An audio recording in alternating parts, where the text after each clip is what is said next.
Is KBOI 2 News this morning. 6:12, about 20% of the refugees who come to Idaho have some sort of college education, but many of them get survival jobs, as they're called, where they work for minimum wage just to pay the bills. Well, I talked to a program that's now helping refugees pick up where they left off. It's a story you'll see only on 2. These are the two equations you'll be using for the calculation.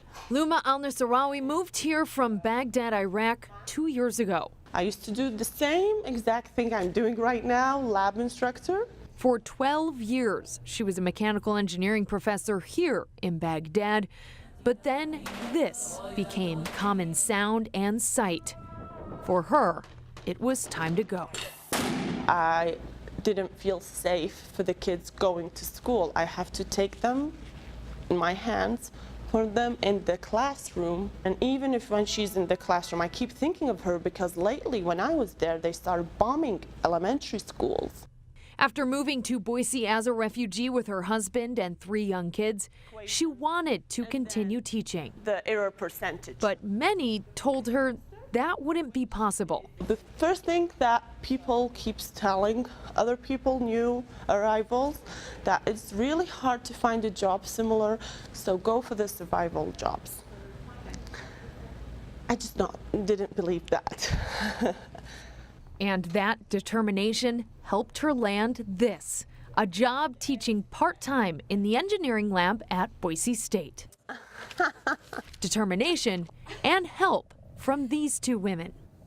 I continued to meet high-skilled folks, and I would say, hey, you know, what did you used to do? And I was a doctor, or I was a lawyer, or I was a teacher. Tara Wolfson co-founded Global Talent Idaho 3 years ago. To her, it was tough seeing highly skilled and educated refugees come to Boise and waste those skills on minimum wage paying jobs. We had a surgeon who sewed spa covers. Global Talent Idaho, or GTI, now helps refugees succeed in their career by helping them get certified in the States, build resumes, participate in mock interviews, and network. Thank you. To be a part of GTI, refugees have to have at minimum a bachelor's degree, intermediate or better English skills. They must be permanently work authorized and have 2 years professional work experience. So just leave the string hanging out and then mark. Luma had all of those things. But it wasn't just getting into GTI and hard work that helped her achieve her dream job. Once there was a summit where the mayor was there, so the press were there too, and they did an interview with me.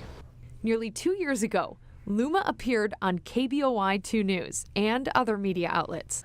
God bless America. And it just so happened a BSU professor was watching TV that night. He was watching the interview that time. So he called Idaho Global Talent and asked how can he contact me. So he called me, we set an interview, he did an interview with me, and next day I noticed he sent me an email telling me, I think you're the right person for this position. Luma now calls herself a success story of Global Talent Idaho. If you have any questions, I'll be here. She's one of many refugees you'll see in our community, now working with a smile, working with passion, here with a purpose. If you're done with your assignment today, People are regaining their dignity and their profession, but also building our community. So everybody wins, nobody loses. I'm blessed.